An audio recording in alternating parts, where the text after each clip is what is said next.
rest,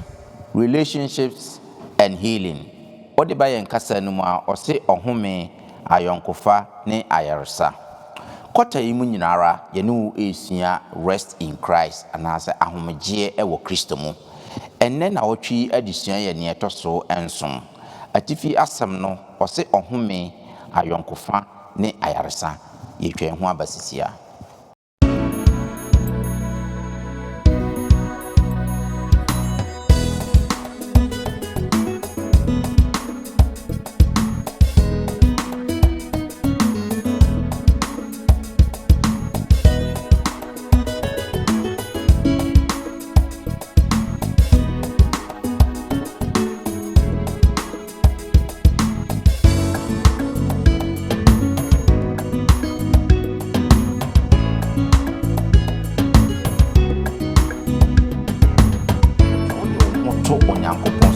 How say only onyankopon benatia obenya ahomegye. So saa no motie if you do a ebedi Misraim saa no mo de etiana because Peter so ya adwen say so bi be yi Yesu ama enye one of the disciples. Ka be kam kasa no na ma kire mo se mu minie Mema munyina akwaba na yafe nso yede enchia esronko adema obi biara ba biara wa wo hwe yen yie se twedi ampon onyankopon ene abusiafo adi ne yie sara na yen so woni yen adi ne yie yedamase stronko kwan so se de biara da mode mafidie edito London Ghana memenda akwanhefo Sabbath school na fe chosemu empensempensemu kotayi munyinara yenu esua Kristo mu ahomegye na yene wa ye adusua no nsia ene na otwe mu ye adusua no ne etoso enson ose ohome ayonkofa ne ayaresa na ansa na yedi emu mpensempensemu ebebremu mienkotie enwum free harmonies na harmonies fo wia yedi emu mpensempensemu no ebeto amaso.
yɛbɛda harmonies for ase wɔ wɔn nnwuma a wɔde adi yɛn adesua yɛn anim de ama yɛn. Yɛwɔ adom nti ɛnɛ me wɔ abɛguafoɔ soronko wɔ ha a wɔwɔ me nkyɛn a wɔbɛboa na yɛde adesua mu mpɛnsɛmpɛnsɛ mu de abrɛ mu. Me deɛ Musomfo Bismarck Mensa. Ɛnɛ no me wɔ Hansen Asamoah, Elder Hansen Asamoah ɛka me ho ɛwɔ ha sɛ Elder Hansen yɛ mo akɔ aba. Great. Na me botra na me call Elder Kingsford Dia Boaman so ɛka me ho ɛwɔ ha sɛ Elder yɛ mo akɔ aba. Na me call ɛtoɔ no ho so Elder Isaac ɔsɛ afiri yɛn so na ɛwɔ ɛtoɔ no ho na Elder yɛ mo akɔ aba. Yo me da mo ase sɛ yɛto nsa frɛ mo so ɛndɛ mo aba. Yɛhwɛ yɛn adesua no ɔse ɔhome ayɔnkofa ne ayaresa yɛnuanom bi wɔ internet no so ada biara ɔmo hwɛ yɛn adesua yi yɛnua Bema Gabi Aboagye ɛwɔ Toronto se da biara ɔhwɛ yɛn adesua yɛnua Gabi onyankopɔn nhyira wo se da biara wohwɛ yɛn adesua na afei Christian Asapon so da biara ɛhwɛ yɛn adesua yɛnua baba bia wo biara onyankopɔn nhyira saa na kwabna ɔkyere enso da biara ɔne yɛn na ɛyɛ sa adesua yɛnua kono ɔkyere ba bia wo biara onyankopɔn nhyira na ɛka sɛ mungu so ara na mo nhwɛ yɛn adesua na afei mo contribution bia questions bia mbetimi de atro sɛ YouTube na wo hwɛ yo sɛ Facebook na wo ti yo yɛbɛfa WhatsApp no na afei yɛbɔbɔ hu na anu yi a yɛwɔ no yɛn so yɛde amaw onyankopɔn nhyira mo nyina abusanfo yɛhwɛ ɔhome ayɔnkofa ne ayaresa ma yɛnkate ne na mema beni azekose afie emo empire emaye yo papcha ma emo empire Nyankopɔn de abankɛseɛ yɛsanda wasibio sɛ ayɔ pɛ na wɔtwe nkwa prometo nipa nyina nanso wasan de na wɔtwe afam yɛn ɛbra ya bɛbɛtra wɔ na ase besua ho ade ɔdɛfoɔ wo na wɔyɛ ɔkyerɛkyerɛ pa no wankasa bɛkyerɛkyerɛ yɛn na ma yɛ wase mu ntiaseɛ na wase no ba papa asiesie adwen ne akoma na amaye nyinaa yɛtumi de yɛ ho ahyɛ wotumi kronkron no ase na wasiesie yɛn nti yɛbɔ mpaeɛ sonko ama yɛtiefo nyinaa baabi biara obiara wɔ Awurade ɛde ne hyɛ wɔn nsa sɛ kɔso na bɔ mu nyinaa ahoban na adesua yɛ a yɛsua no ɛnya nsunsuansɔ kɛseɛ ɛwɔ ma so na wo ma nyinaa yɛntumi nka sɛ ɛgya ne nyinaa mu ma wasɛfɛ Awurade na wama ho kwan nso wasiesie ne dachi bi a wopi wɔ no nyamo a nkeni yɛtiefo nyinaa ɛnyɛ wɔnum adom na yɛtumi aka sɛ yɛagye nkwan yɛatwɛn wɔ ni na wode akɔ akɔdi da nsa da hyira yɛn ɛne yɛtiefo nyinaa wɔ yɛ hen ɛne agye nkɔpa Jesus Christ din mu amen. Great. Yɛdesua no ɛyɛ dɛ in fact adom pɛmpɛnso bi afei deɛ ayɛ dɛ pa yɛfa firi last week yɛhwɛ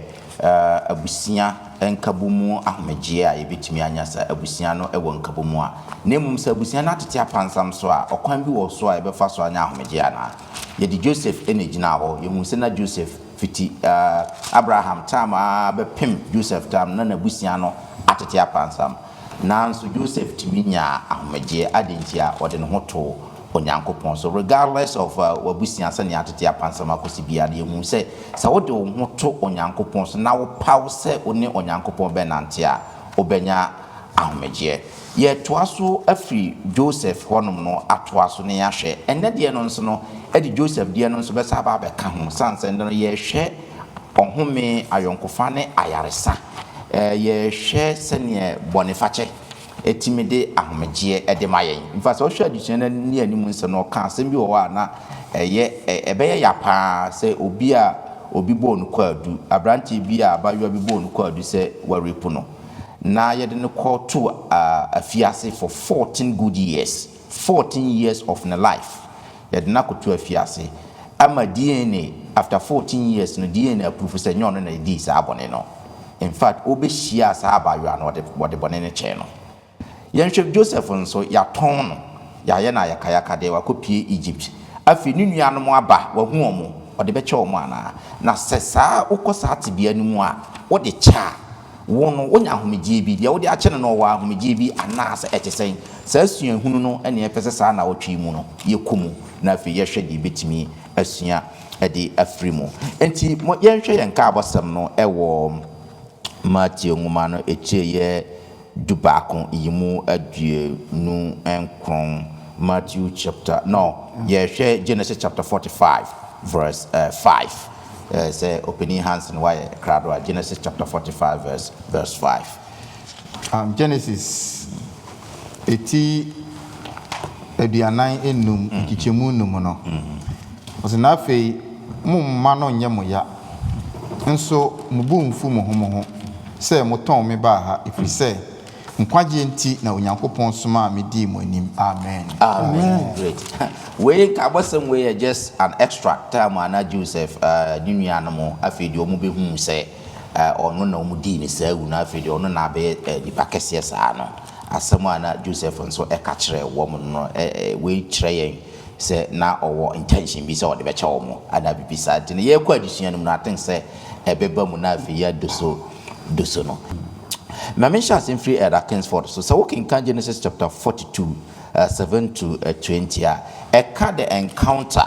the first encounter between Joseph and the brothers. No, you sa abasam abasam tintentia GD4 Sawafa Joseph now Genesis chapter 42, 7 to 20.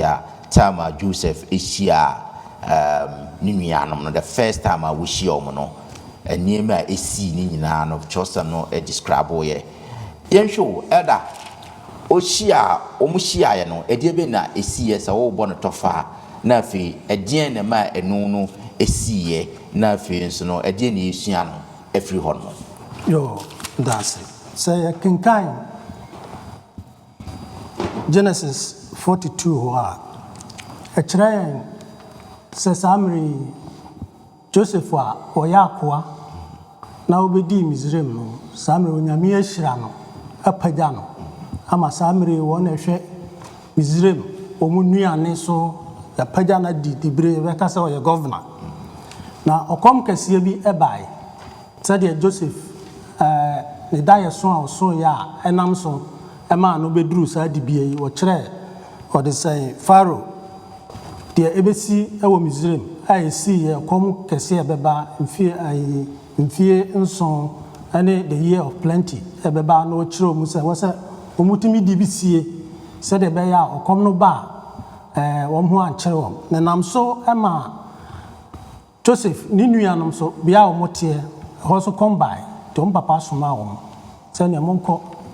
ba bia aduane bi wo e Egypt na monko pe bi mra na no na wo ne Joseph ebehia empunim efisa wo na hwe Egypt is the Minister of Agriculture. Yeah. We build the silos at a store in for the year of farming.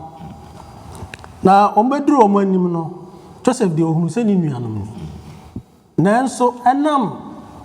the last time of Mushia, I was Dotan. Our Modino too, a minimum compass or Mukunu Nintino. No person who said, so Minuanumi and Sakrayebi Abba Umuana. Seminuem anamontu a omode me faaso ayakayaka de a omode me faaso saa na omde meja Jacob a waya akora afaso ana nempo minua Benjamin a waka akire so saa tibia no ena omode no fam yenka say last week yesua bibi fa dysfunctional family. Yeah. This are dysfunctional family abusua atete apansam saa ne ye wo mu saa ne ye no ana ekoso ana nti wo putu wo into test no person who say sakraye bi what has changed sakraye bi aba menua yi mu so saa no mote efie dodo a me bedi Misraim saa no mo de ete ana Joseph na kuma mu de no de ache ni nua no if say ye kind 39 over was obeduru Misraim no the Lord was with him no nyame ne wo ho onyame so ka kire se bone ene ade a etete ye ne ntem nti se Joseph na kuma mu na dwuni mu ohabo ene bitterness ewo ne brothers no say me tua omka me take revenge.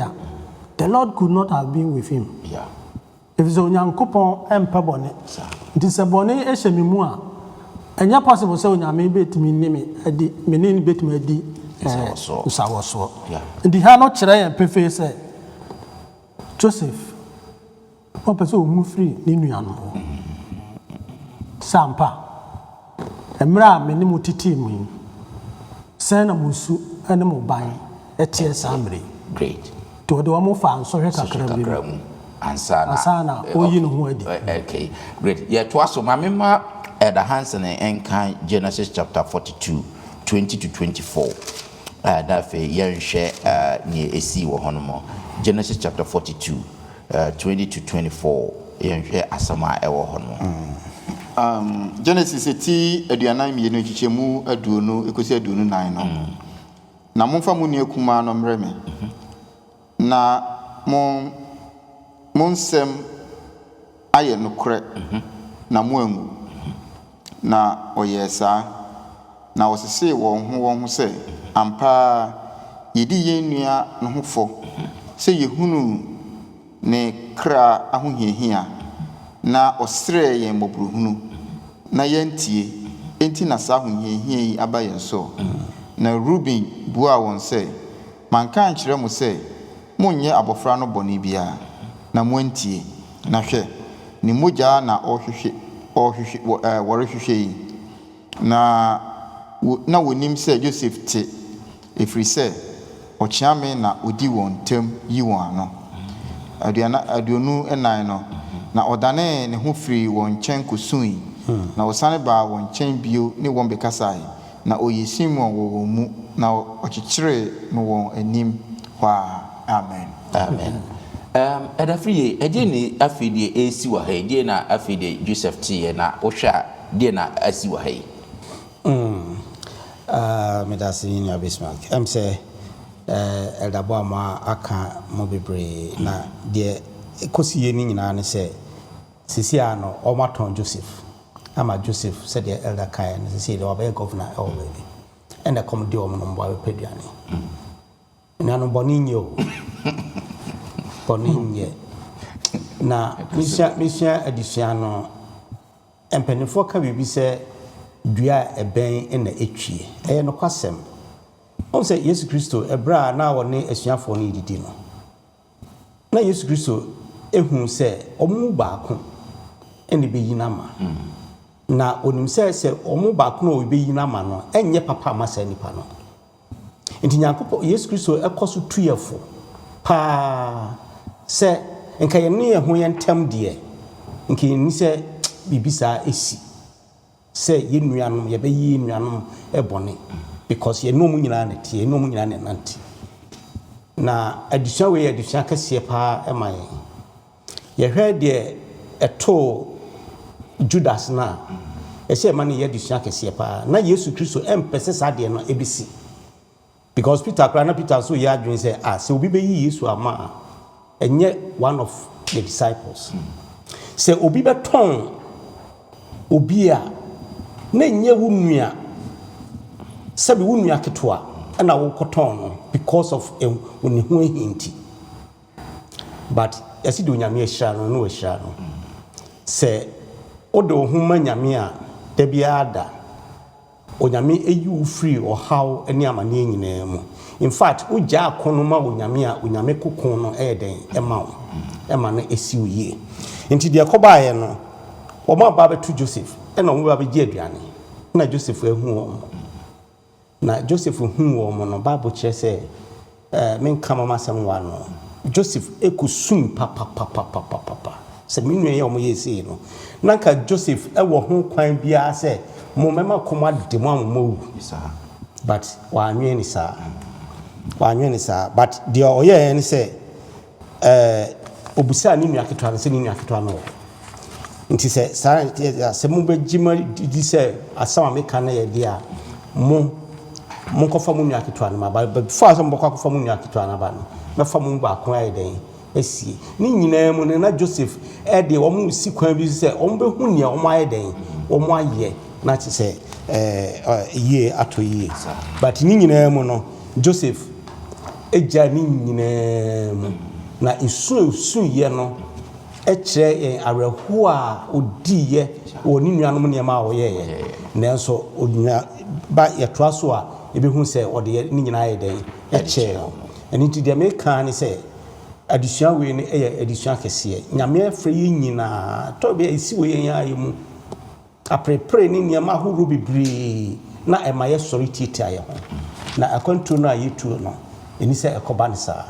nyame afre yen di dwumadie ho sonko ama obia mumi nyina fa ni nyina nkamum na yen fa nhye onyankopon no nyam na at the end of it is nyankopon eno nyam ayeden eded ama okra bobroni bi so ayeden afaso abenya nkwade yo good this man fa kakra nka dade hu se wo hwe ne Joseph ye wo ne ye kenkan sisi ya episode no okay Joseph straight away no a hu se ni nuanom ne nie but na oye further test e de hu se enye se o check se ni nuanom but na o hwe o mu genuity senia wo mo asesa afa esan se na Joseph 20 years aba ofiri o mo nchen na wadi 20 years e wo Egypt apart from that no interpreter and any o mo kasa apart from that no we address it to say Egyptian enti ni nuanom ne there is no way and na omo adwen mu kra no nipa no ayaton no yes long time kra yaton slavery yaton womanim no yaton so onko yakwa ye ba is the prime minister no ankasa ene ne kasa krom ha Boris Johnson no ankasa na yigina ha ye ne kasa eje ye den na up to them no never cross them but adofo no me dey back fie ni say ansa na ye be ko facha no so no mean say ho na bia ye ko se o ne Joseph ye no ho senke ye me a ye me pa mete he ya anka straight away na me hu wo mo no a no ka me yi me che no ana me covering no ka me kam kasa no na ma kire mo se mo minie se na mo pe me say ye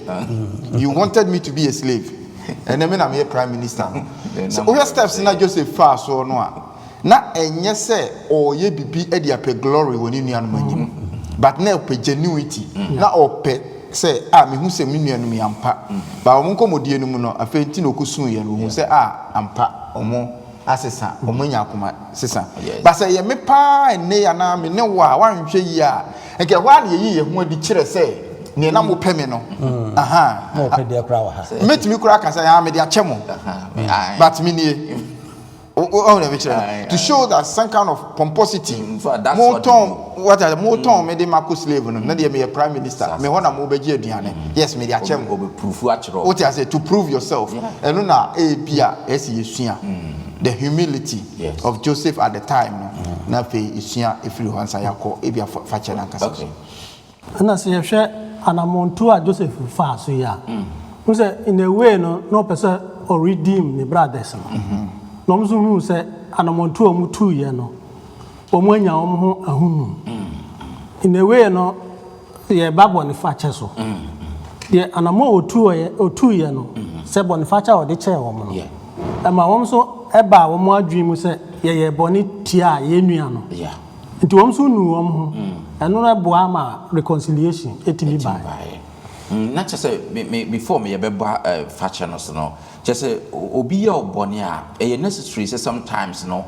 obeye eniema bi manipa na realize say ade oyeye no enye na wadu no ho ana say okay me dey ache na chese wanye bibia manipa na realize the value of boni a wodidi wo no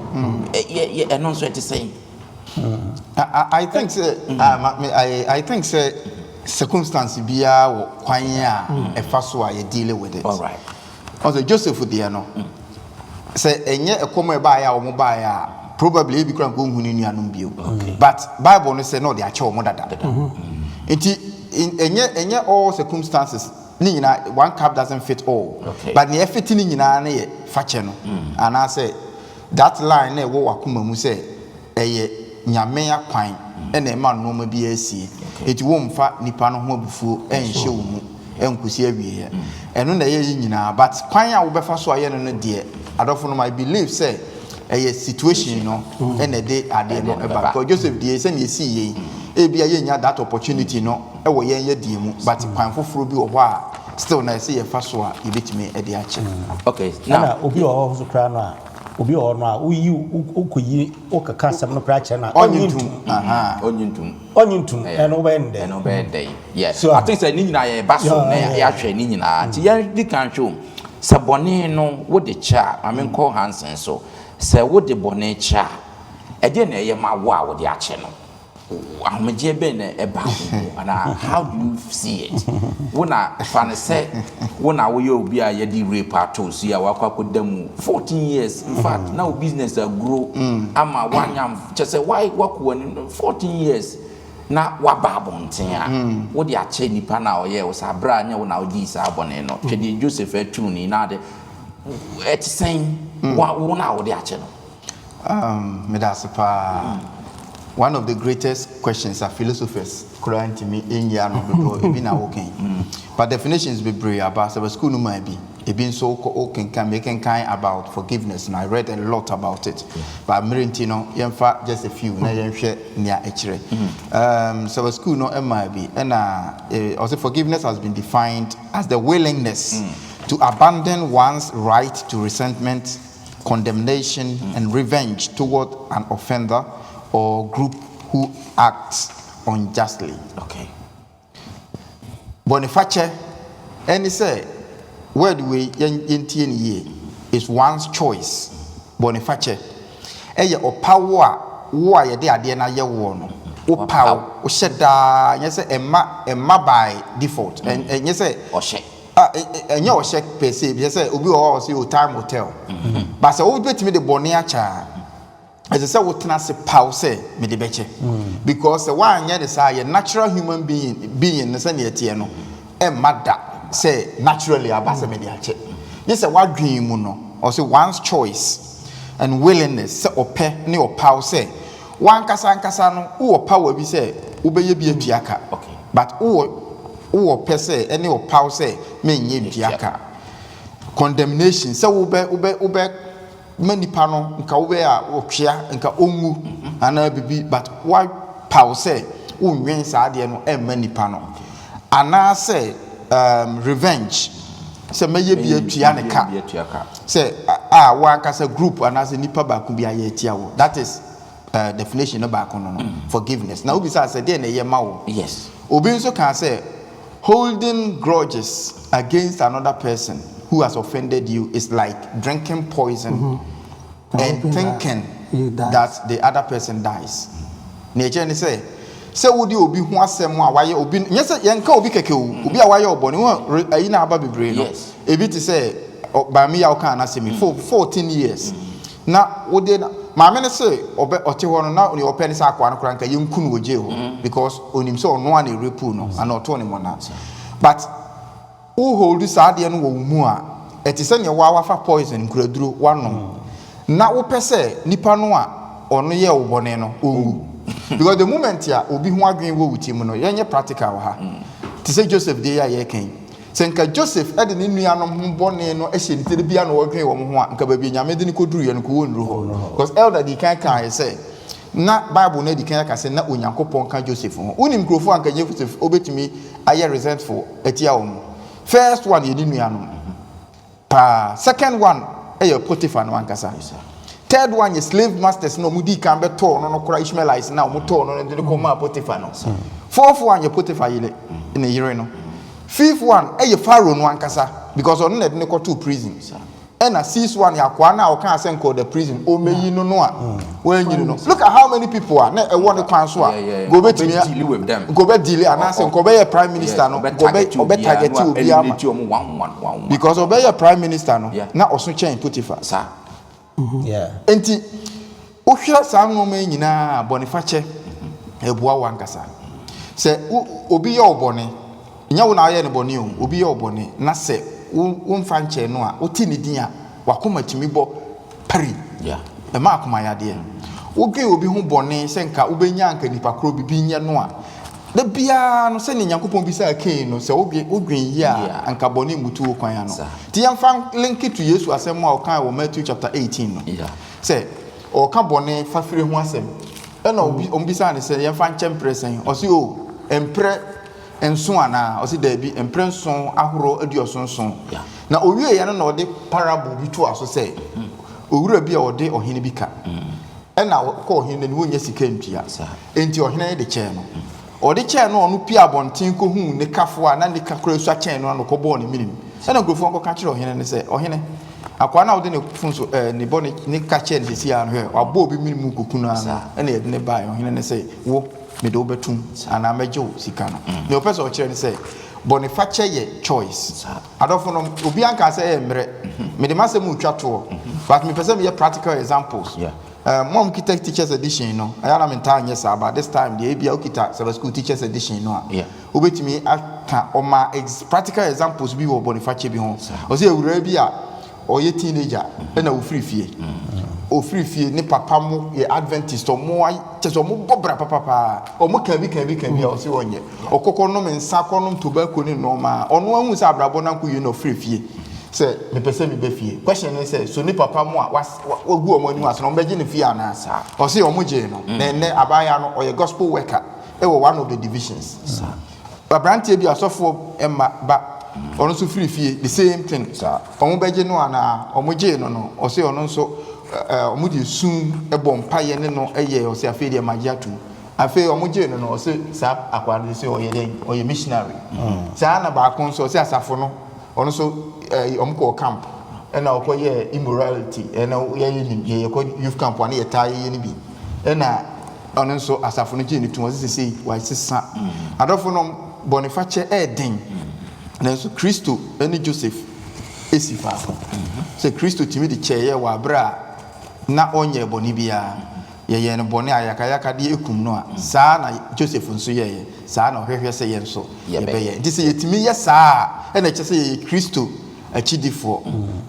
yɛyɛ conscious effort yɛwɔ adwene sɛ nipa koro a wafom me de ayɛ yɛntimi nka no nyina ba wo ni mo de a obi de afom wɔ ɛna wo nso wo ni mo bi a wafom wɔ eti bɔ mmɔden sɛ wobɛka sɛ Nyankopɔn yɛnka ɛbɔ sɛm na I'm bringing it to finish ɔsɛ monsu momma ne nyɛ mo ya monwowɔ mo ho na ɛnyɛ mo a ɛyɛ sɛ Onyankopɔn bɛgye me yɛn daakye bi nti ɛna ɛma mo koraa motɔn me if you see anything God's hands in anything there it made the born nature. If you see the great controversy behind everything that happens, it made the born nature. If you say yes to crack actually Peter say free me so Satan. It's not Peter and Satan. Ni na bon sam nam the so yes. Omi fa born nature na ya na ye hodru. Great. Amen. Great. Me da asem sese na opening hands na church mu de ye beko ye nim na ya hwe adusua no ne wo ho no. So king kind Luke chapter 23 verse 34 or say na Yesu ka sɛ ejafa kyɛ wɔn na wonim ne ɛwɔreyɛ na wɔtwe ntonto de kyɛ ne ntoma emu yɛnhwɛ ade bi wɔ sɛ saa asɛm a Yesu Kristo ɛka yɛ yi elder yɛbɛka ne sɛ anaa sɛ how should we relate it to wɔn a Oma DM bone pa like Oma DM bone pa sese na hanse ne ekan Yesu Kristo say emfa nche wo munim ne nipa nso wa plan o wonim ne oye o de book kura to ho na wa hyehye bibia na odi adi bone o si no munim ne omo ye enti emfa nche omo ye de tutu ye yi mu ebe kon say ansa ne meba de Yesu kan Yesu yanko Awurade mpaibo a Yesu kire se ye bompa ya yenka na afi yenwene ho na yen believe in it okay minu mienu dada nyina na ye bompa ya asemba ko da bi ebam Awurade fa ye bone kye yen nyina ye bompa ya ye start Awurade fa ye bone kye ndi busa mi musa me ho se bone be na ma ye Awurade a me so mfa nkyem sa bone no esosen na se esuasen de obi ayemi ana because nyame anim no boni bia e the same ya na ye de atoto skills so obi de ewu a ne de e wo soro me ko di konkonsa e wo fom obi e ko badwaman e wo soro obi e kan ni nua ho asem a sei ba nyame anim boni bia ye boni nanso ye bompa ya se Awurade fa me boni cheme ana o se Awurade de boni be chawo de a na wonso de unua de aye wo no wonso ye de fa cheme edi no se unua ye boni a ye den kon ho wankasa de oye boni ti a on na emra wo okay wa wankasa de oye boni no wa ye boni eti a on kon ho nse to da bi a ubetimi ni unua anante ubetimi ni abusuani wo ho ubetimi ni obi kura wa bonten wa ye no fom so a emrako a wa consciously no Emma, why do you say why and bonnet? Now, we say, I didn't bonnet pa. You must say, bonnet bear pan as soon as say, if we are sim bonin in ara, yet the aswa in the pabaco, ye Christo Yesu. Yet this one on your young ho, yet the now call a senior. Now, Sakura, senior, then to so was our train, a senior mood do when a betty so. Yes, I can pray. Yet the nabby the Naduabo in some. Yes, I tend to swogun so. Nanso cross on also no, was it a rather from Bonnie Chow. If you say Unimdia, boy, say Luke 23:34. Na me kind of. Amra Yesu ka sa asemino wo mu anyai de na omo ye no no nya so kan ya na omu jaaye atemdidie ne empreni de ekoso mokre ni nyina sa akoso nanso o se Awurade fa ombo na eche o majo ko see or the same Acts chapter 8 o the call Stephen o kan nyame asem duru ba bi ye che no I say, as I'm not going to Musu, you don't call town center, near to a bono. Yeah. I say, Nepal, General, and I, Montoma, Mamma, more Betty, I can say, said they may be free, no more to me, I money. There's some pipe and Ben or boy, or say, rather, for Bonnie channel. Do not count this charge against them. And the Onyamia, no Bonnie Cassia Bienho, and a Bonnie Kitu Bienno, Nina, pet. And he said, "Yea, call your man himself on fire, yam born in Cheyenne, dear." Now I said, "Me, yammy, be born here, and I said, me, be yam born here, medichon." Now, make our way no matter could see, and say, "Ya, Bibi, Rwanda." You see, yan tears are a woody and bida away, Yabako Semu. Now, so, and she shall will be a word dear wood to me call the Udin a war family, no more tenacity. No, waka was a media chow. Ibinum Kurano to me, I come back and married together. The murderer and then the victim. And the Ninana Edgina said, Yabeti on Yamia Samuase. Yeah. Now, if you yet two on Yami Dwa or Doye, any rest I was here and resting on me. Say, dear, who two on Yamiso dear. Bonifaciano, a very easy am I. But the Avan to Yamiso dear, me the Miama hoarding. Nam de miama ho den dia make I de minu na ya tia me nam so ma secure revenge ndi aha Joseph enam so onyame kan ho nti no ode no ho tu onyame so yeah nti wan secure revenge okay say kan bia mra ye yi nu say the hands kan Potiphar wife one na obey no enam no so no go deep prison yeah e bia obe take action yeah because I did mean ye na they to me so pa me de me and I mean ni say reason no ye fa no ane de ko e be twa ni mpire kakra and say so nya kase ye mfa wo metum wa ye bisa question because when you to me wow na obehwe ni nuanom sime nom omo ho be rubi kura de bia obeka say ya me nua wona ka say ye to me ntisa nko muku me wow and Boniface na ya de a ye nyina no anamonto a ye tu se Kristo maya si esua Boniface e be boaye wo ya dream okay e be boaye ya kuma because me ye oboni sesi ana opie aha na me hu a makuma mu be hye me yeah and na hands na yeah afa na pressure across ro na hu de wo the kitwa be so on say asama ye kan e mo oduye pa na it takes to love God. Now two Yankopon ase pa na me de ke me cousin say sa bone fache honhom no ye mompa ye nsi onyame no mfa nche yen onfa ndom yen na yetimi di ache because the kan nyina apart from say Joseph any ni nuanom no omo kum Yesu no ye be kan say na ko mu ni nyame so ti no mo abom adwem po say bone bia ombedi to the sense ye afini dress so release prisoners ne ba kon na edi Yesu a wasamo yare Yesu a wamamoduane adi mo si yempe no na Barabasa onu ye notorious murderer onu na emra na ampaniampa ye di Yesu aba ne yakwa kokon na Yesu so san ka say Erade fache won and into no the American say we need to pray so that God will give us that spirit of forgiving. Because say want me and faboni and cha. Yeah. Yes, Emma winya Emma utimi bodam wadwen essay. So and I won't na a tamo mama enka was say just say afa hu die kra so be nya dia som Onyankopon kra no unya sunsan so boni pa obonsam strategy awodi ha nyame ma so na ye betimi overcome a na was say dia hutu nyame so na ye ma Nyankopon no aye den Jesus Christ no a ema yesa adom no na yitimi edit trans. Great. Yan to aso na fe yan fa yadusua na embra mema Hansen akan Penny Hansen akan Genesis chapter 15 to 21 no yan hwe afi na wo na ye de bone na che wo no nso no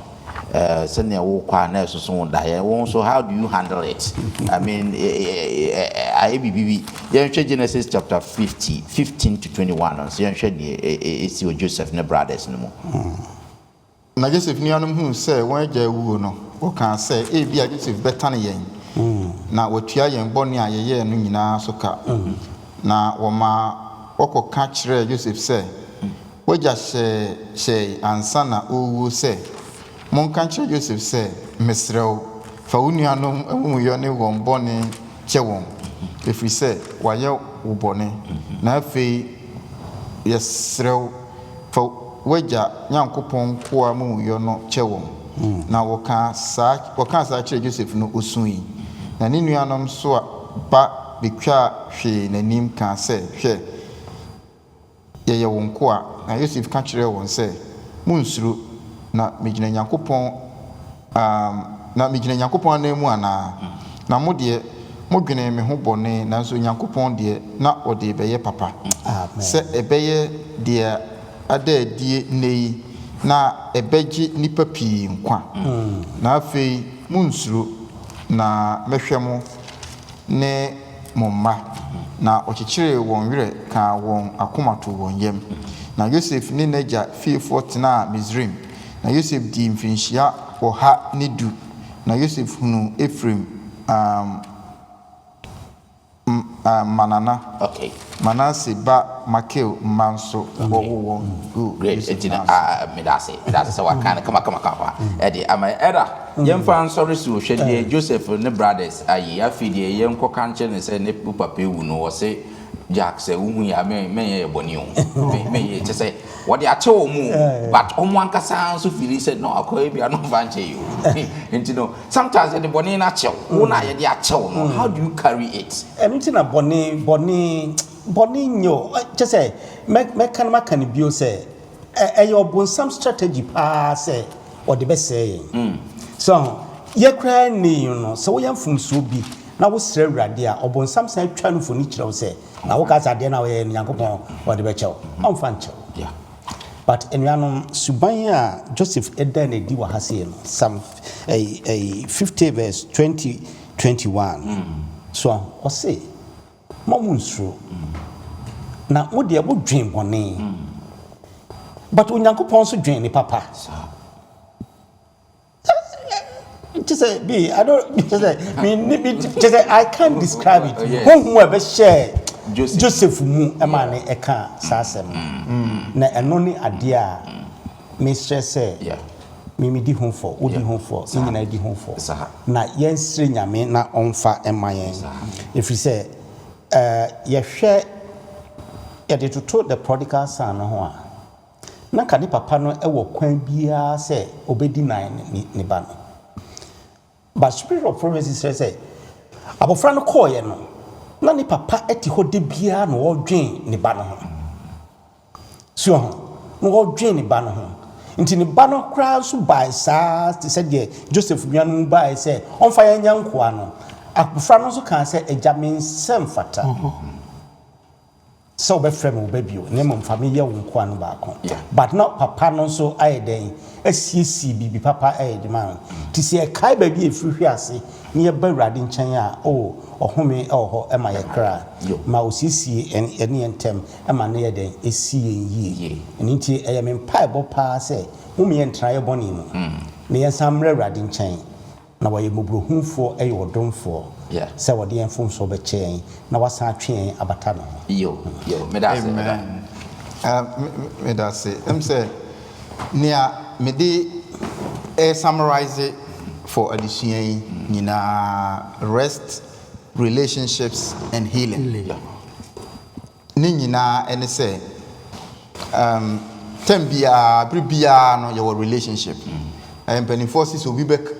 aboa bi bɛka wa na ɛfiri ntoma mu ɛna obi bɛnya wo nso a ɛfiri fie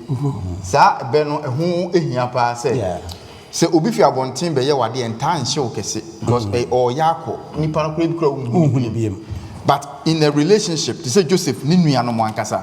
father's children ɛyɛ no saa ebia mo oni so anani oni da nanim te sɛ wodwen ho a me nua paa na ayɛ me sei me kunu me yere me mma me busuani madamfo asafo ba yɛyɛ abusua sɛ obi yɛ wo saa ɛna ɛyɛ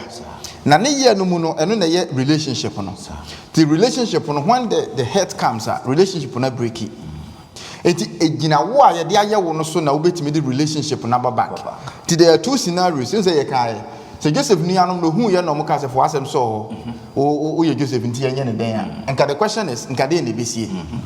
but immediately sɛ nka Joseph still no ano na ɔde akyɛ dada so ɔmo ba nti still na akɔ de bɛkyɛ wo but yɛ wo nipa bi wɔ hɔ a wo pɛsɛ wo de bɛkyɛ no koraa yɛ no ɔno no on the people hurt you and play victims ɔno a wa hurt you no na ɔde nam na ɔno koraa play victim sɛ wote saa no a ɛyɛ etwa yam te sɛ nea wo ka Yesu deɛ no ano upon the Yesu ye nyinaa no they didn't even nea ɔmo ka koraa sɛ mane mogya emra yɛ ne yɛ ma ne yɛ ma na so but Jesus still said say ɛgya fa kyɛ wo eti asɛm a adesua de ma yɛ a etwa to koraa ne sɛ you shouldn't wait for the person to come and apologize or accept answer what they are check. Number one, no. And try many pan and yintum. Obi kro wa no bagye chinye. Me nyenye wo hwe. Nti na Yesu se obi ye obone a kɔ nkyɛn no.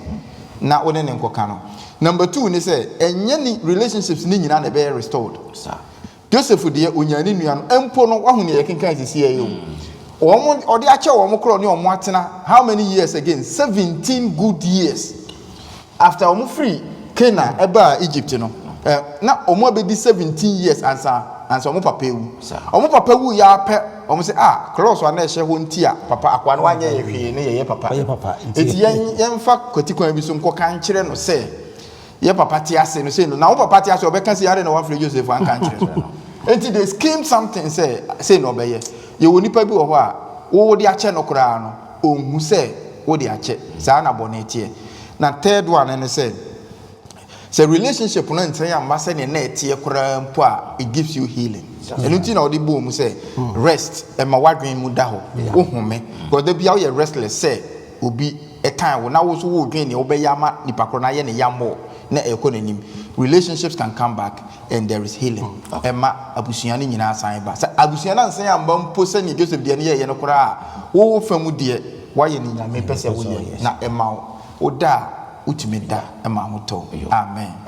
great abusia form say ye adusua no ebetwere ase adusua no aye de pa kono pompon so yi na che say adusua no ye de pa adusua de abro no lesson 8 lesson 7 or say home ayonkofa ne ayarsa ye hu se ne Joseph na story na ekoye bra nyina no abra o chia ne nua no wode che wo no. Can you imagine as some Joseph catcher on as a heaven ketwa de pa yi so obi aye on from so why you be from so no akasa media show the question is say won so no about side I will be to me akasa e de akere obi ana that's the question ye near Christopher e was say ye fa na fe ye de ebo ye mra medam ase say ye don safra mu maba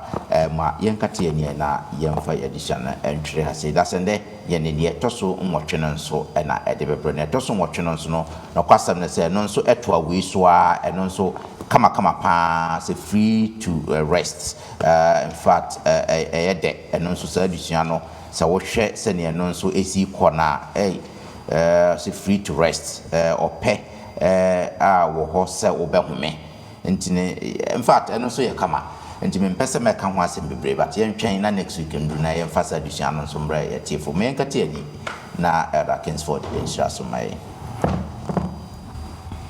Yɛda wase biem osoro hene so nam dɔba Yesu Kristo mogya de hyeɛ no ɛso agye wo ma nkwa. Ɛnokorɛ ɔma wo kyerɛ daadaa sɛ adeɛ a yɛfrɛ no sɛ bɔnefakyɛ yɛnsua mfiri wo nkyɛn. Sɛ mmerɛ a wo ma yɛyɛ bɔne tia wo no wo na wotu anammɔn baa yɛn nkyɛn de yɛn mfomsoɔ kyɛɛ yɛn. Saa bɔnefakyɛ ayɛ adeso akɛseɛ ama yɛn. Yɛntumi mfa yɛn ho ne yɛn nuanom yɛasafo ma mfomsoɔ nkyɛ wɔn. Nanso nnɛ wama yɛate aseɛ sɛ yɛnya home wɔ wo mu a na Honhom Kronkron no agu yɛn so a na ɔtena yɛn mu a woma yɛ ahoɔden kɛseɛ a yɛbɛtumi de yɛn ho bɔne akyɛ. Sɛdeɛ wokyerɛ yɛn sɛ yɛbɔ mpaeɛ a ɛsu frɛ wo sɛ afei yɛn mfomsoɔ kyɛn a ɛwɔ sɛ yɛn nso yɛde afoforɔ bɔne kyɛ wɔn. Ma yɛmfa saa asuahunu yi so mpo sɛdeɛ Kristo ɔwɔ asɛnnua no so